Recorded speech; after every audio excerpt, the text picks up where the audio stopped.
Jika Nusantara ini ingin menggapai kejayaannya, ya harus diriset. Ibaratnya saat ini Nusantara itu sudah terkontaminasi oleh banyak sekali virus. Kalau itu komputer yang terjadi apa? Bisa hang, bisa crash, ya kan? Atau bisa benar-benar breakdown, hancur. Nah, kalau kena virus, banyak terkontaminasi virus. Kalau komputer kan cara paling mudahnya di reset, di restart.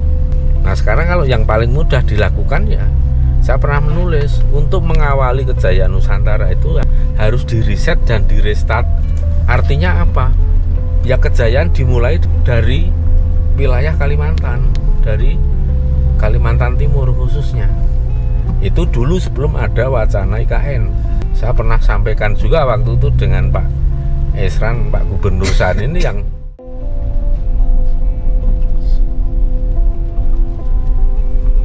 saat ini hari Senin tanggal 20 Maret tahun 2023. Waktu menunjukkan pukul 12.55 waktu Indonesia bagian tengah. Ini perjalanan menuju ke Anggana, di mana dimakamkan Eyang Aji Batharagung Dewa Sakti, dan satu lagi Datuk Tunggang Parangan. Mungkin banyak yang belum familiar dengan kedua nama itu, tapi mungkin bagi masyarakat di sekitar sini sebenarnya sudah cukup familiar. Nah, ini saya pernah membaca referensi dan juga kemudian saya crosskan langsung dengan leluhur yang bersangkutan. Siapakah beliau sesungguhnya, asalnya dari mana, keturunan dari siapa, dan mendapatkan jawaban yang cukup bisa dijadikan literasi bagi terutama oleh para sejarawan dan para arkeolog yang belum menemukan jawaban-jawaban secara tegas atau secara jelas mengenai kedua leluhur tersebut. Aji Batharagung Dewa Sakti itu adalah pendiri sekaligus sebagai maharaja dari Kerajaan Kutai Kertanegara yang memerintah dari tahun 1300 hingga 1325 Masehi. Tapi yang di depan ya? Enggak, aku di belakang aja. Pakai map aja. Beliau ini merupakan putra dari Patinggi Jahitan Layar. Jahitan Layar sendiri diduga merupakan koloni dari Pulau Jawa. Beliau mendirikan kerajaannya di daerah yang bernama Tepian Batu atau Kutai Lama, yang kini menjadi sebuah desa di wilayah Kecamatan Anggana, masuknya wilayah Kabupaten Kutai Kertanegara. Tetapi ini wilayah ini diakses melalui Samarinda karena kita dari Balikpapan dengan jarak tempuh ya kurang lebih sekitar hampir 150 kilo. Karena sudah ada tol, jadi lebih singkat, perjalanan bisa 2 jam.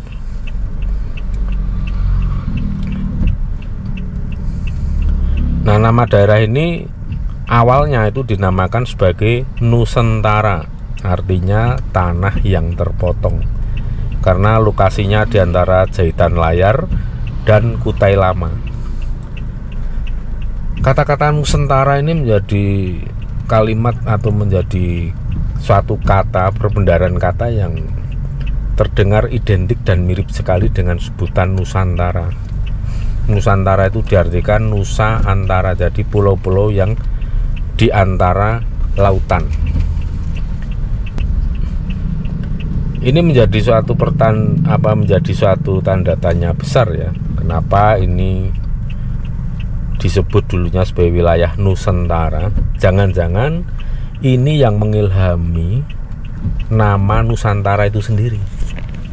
Nah, ini yang perlu dilacak dan dibuktikan oleh para ilmuwan, sejarawan, dan arkeolog. Ini karena menarik sekali kalau kita berpikir zaman sekarang ini, di mana Nusantara itu pernah dipakai sebagai nama suatu kawasan yang saat ini dinamakan Indonesia atau Republik Indonesia. Dulu sebelum kemerdekaan, nama Nusantara itu lebih familiar dikenal, menunjukkan wilayah yang ada di NKRI atau sekarang Republik Indonesia ini. Kemudian setelah kemerdekaan, justru nama yang keren itu tidak dipakai dan diganti sebagai nama Indonesia.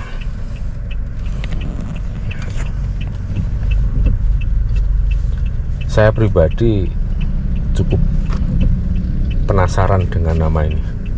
Ini nama yang penuh misteri, apalagi jika dikaitkan dengan nilai-nilai spiritual Nusantara, baik yang terdapat di literasi-literasi kuno maupun dari berbagai informasi yang disampaikan oleh para leluhur.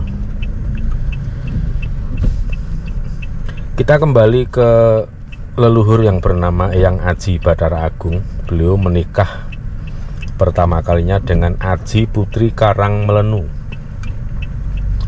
Aji Putri Karangmelenu, seorang putri dari Punggawa Besar atau petinggi dari Hulu Dusan. Nah, ini Hulu Dusan itu letaknya di mana saya juga belum begitu paham. Saya masih perlu mengumpulkan banyak informasi tentang Hulu Dusan ini, lokasi di mana. Tapi yang jelas nama Hulu itu kan berarti kan awal mula sungai atau tempat ekornya sungai ya. Dusan itu apakah namanya identik dengan, artinya identik dengan dusun atau apa, saya kurang paham. Tapi yang jelas ini ada sebagai wilayah bernama Hulu Dusan. Kemudian Eyang Aji Bathara Agung Dewa Sakti ini disinyalir meninggal pada tahun 1325. Nah, ini kalau ditilik sejarah kerajaan di Jawa pada tahun 1325 itu kan masa awal berdirinya kerajaan Majapahit. Ya, bisa dilihat literasinya di situ, awal kepemimpinan raja yang bernama Raden Wijaya. Lantas apa hubungannya? Saya kenapa menghubung-hubungkan dengan Raden Wijaya? Ya karena tadi disebutkan bahwa Aji Bathara Agung Dewa Sakti dan Datuk Tunggang Parangan ini itu adalah koloni dari Pulau Jawa. Artinya beliau-beliau ini merantau dari Jawa, merantau ke wilayah ini. Nah, seperti ini daerahnya. Ini zaman sekarang masih seperti ini. Tanjakannya cukup terjal ya. Ini terbayang bagaimana keadaan di sini di tahun 1300. Tentunya masih hutan belantara dengan sungai-sungai yang dalam serta binatang buas yang tentu saja banyak sekali di sini. Nah, Eyang Aji Bathara Agung Dewa Sakti ini memiliki seorang anak yang kemudian menjadi Maharaja Kutai Kertanegara, yaitu disebut sebagai atau yang dinamakan Aji Bathara Agung Padukanira. Nanti coba kita buktikan apakah di sana ada makamnya atau petilasannya atau setidaknya ada silsilah.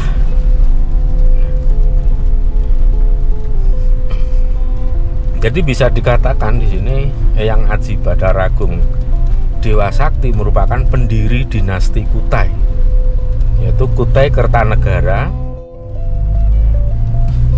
Ini tentu penuh dengan teka-teki. Nanti akan kita ungkap lagi.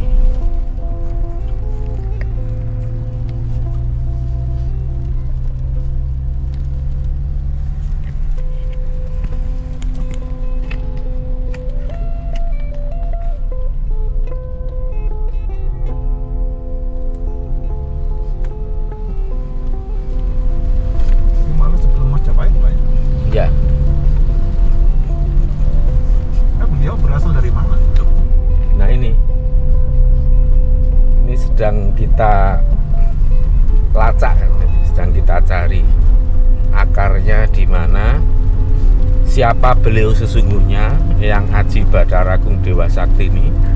Karena kalau menurut literasi yang ada itu ya hanya ditulis bahwa Aji Bathara Agung Dewa Sakti itu ya pendiri sekaligus maharaja dari Kerajaan Kutai Kertanegara. Kerajaan Kutai Kertanegara berdiri tahun 1300-an hingga saat ini ada Kutai Kertanegara. Tapi waktu era kepemimpinan Eyang Aji Bathara Agung Dewa Sakti itu selama 25 tahun periode kepemimpinan beliau, itu tahun 1300 hingga 325 Masehi. Nah, di sini juga yang bikin penasaran itu kan,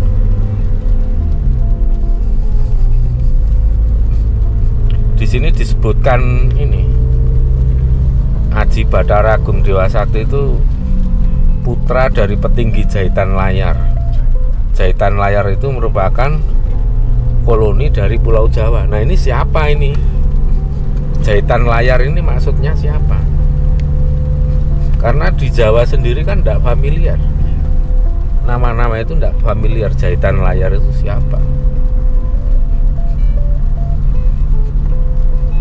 Nah, sedangkan kalau Eyang Aji Bathara Agung Dewa Sakti ini kan keberadaan makam beliau kan di Anggana. Di Anggana itu juga pernah ada kerajaan yang disebut Kutai Lama kan ini. Makanya dalam catatan sejarah pun Eyang Aji Bathara Agung itu merupakan pendiri dari kerajaan Tepian Batu atau Kutai Lama. Jadi kalau Tepian Batu itu ya maksudnya Kutai Lama. Ini yang sekarang ini menjadi wilayah Kecamatan Anggana, maksudnya Kabupaten Kutai Kertanegara. Cuma yang bikin lebih penasaran lagi, daerah sini nih ya, termasuk yang kita lewati ini dulunya bernama Nusantara itu loh. Nusantara. Ini kan kalau kita dengar nama ini kan pasti yang terbayang kan Nusantara. Dan di sini punya makna yang hampir sama ya. Kalau di sini Nusantara itu diartikan sebagai tanah yang terpotong. Sedangkan Nusantara itu pulau di antara lautan. Sebenarnya kan terpotong oleh lautan pulaunya. Jadi kalau secara esensial ya itu sama, hampir sama lah. Nusantara dan Nusantara. Nah, sekarang kalau ditanya apakah asal usul nama Nusantara itu dari daerah sini, ya tidak menutup kemungkinan, walaupun belum pasti ya, tapi tidak menutup kemungkinan. Nah, ini harus ada keterlibatan langsung oleh para ilmuwan, sejarawan, arkeolog untuk mengungkap, meneliti, jangan-jangan Anggana ini merupakan cikal bakal Nusantara.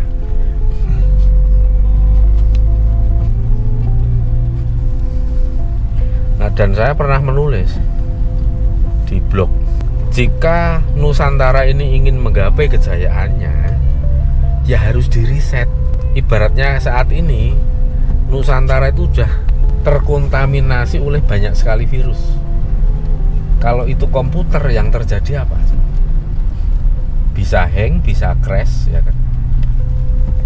Atau bisa benar-benar breakdown, hancur. Nah, kalau kena virus, banyak terkontaminasi virus, kalau komputer kan cara paling mudahnya di reset, di restart. Nah, sekarang kalau yang paling mudah dilakukan ya, saya pernah menulis, untuk mengawali kejayaan Nusantara itu harus di reset dan di restart. Artinya apa? Ya kejayaan dimulai dari wilayah Kalimantan, dari Kalimantan Timur khususnya.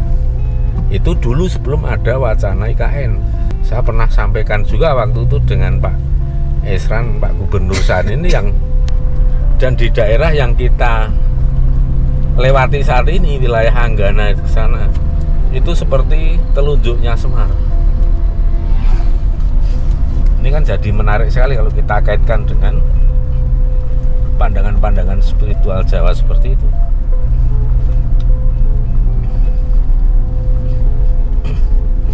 Belum lagi kalau kita mengulas tentang istri atau permaisuri dari Eyang Aji Badaragung Dewa Sakti yang bernama Aji Putri Karangmelenu, sebagai seorang putri dari Punggawa Besar atau Patinggi dari Hulu Dusan. Hulu pasti jauh dari laut. Kalau hilir berarti ada di tepian pantai. Kalau hulu ya mungkin ada di wilayah pedalaman, dan itu bisa wilayah-wilayah Sungai Mahakam.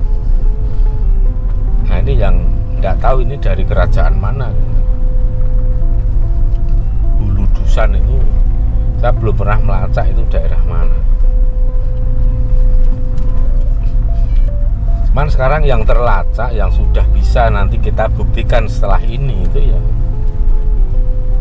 salah satu putra dari Eyang Aji Badaragung Dewa Sakti itu yang bernama Maharaja Kutai Kertanegara Aji Badara Agung Padukanira.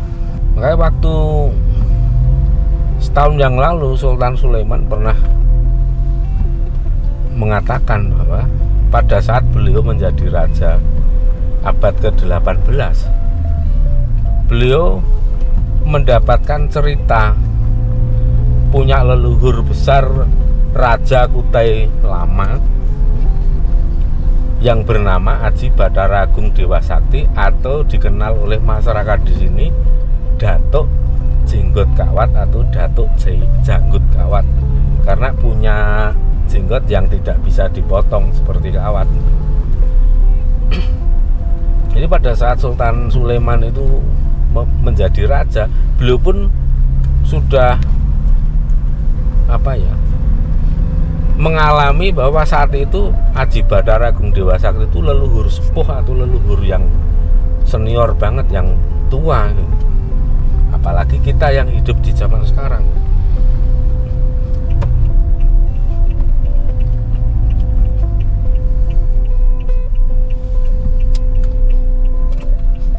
Nah nanti kita akan melihat ada silsilah dari alur Majapahit, tetapi di situ nggak jelas Majapahit itu putra siapa, keturunan dari mana. Itu ada di makam Yang Mulia Sultan Haji Sulaiman di Tenggarong, nanti ada, kita bisa lihat.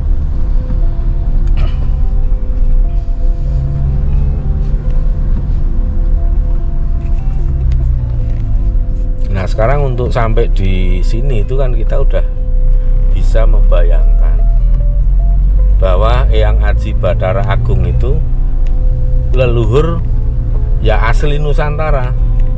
Entah ada darah campuran dari Kutai atau memang asli dari Jawa itu. Yang jelas itu bukan leluhur dari luar negeri. Tapi nanti kita bisa melihat silsilahnya di sana. Silsilahnya di sana itu sudah menjadi nama-nama Arab semua, Mas.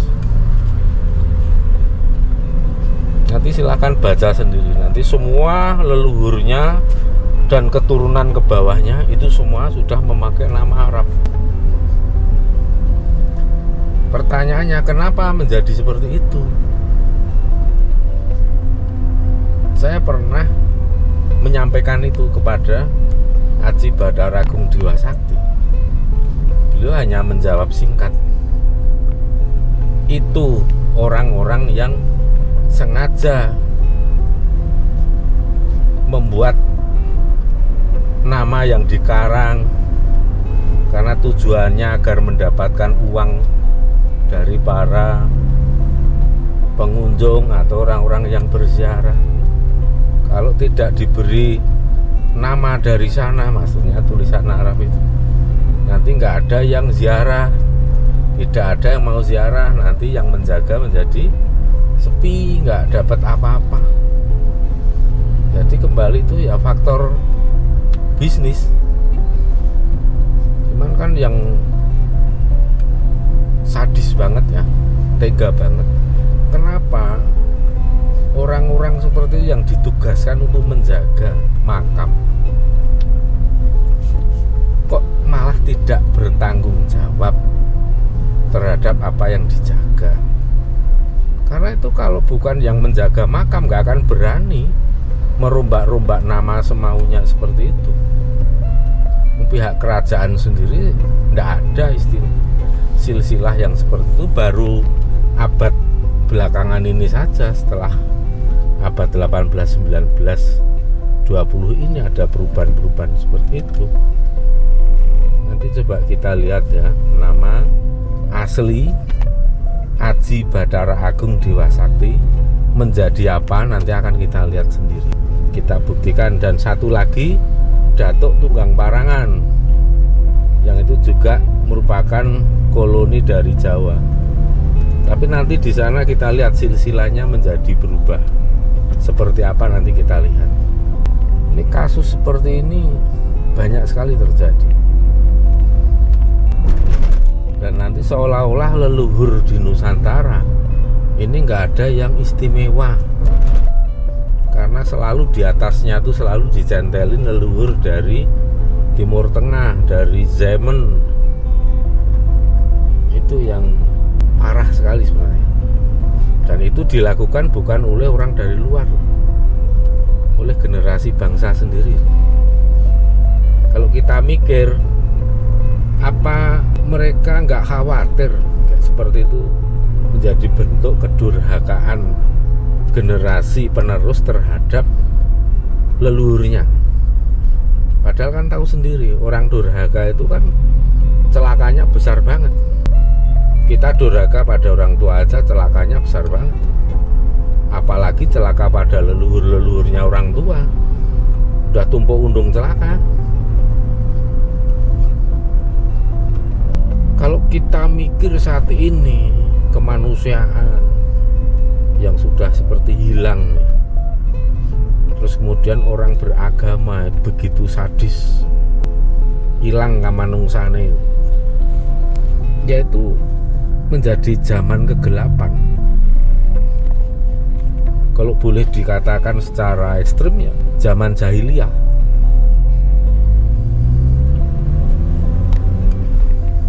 Banyak orang majnun, orang yang sakit jiwa. Karena apa? Disebabkan oleh cara memahami agama sampai yang berlebih-lebihan. Itu akhirnya apa? Merusak kesadaran jiwanya sendiri. Sehingga kita bisa melihat banyak orang yang mabuk agama, yang mendem.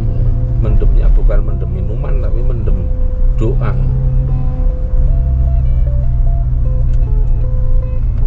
Itu ironis banget. Karena apa? Di satu sisi yang namanya manusia di mana-mana kompak dan sadar bahwa anugerah Tuhan yang terbesar dalam diri manusia itu akal.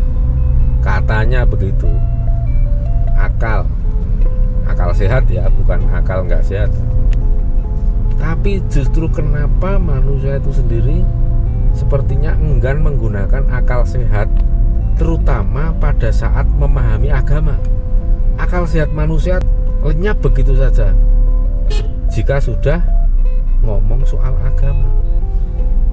Ya, kita kembali nanti lihat soal yang Aji Bathara Agung ya. Kita lihat seperti apa di makamnya. Ini udah makin dekat ini dengan pasarian beliau.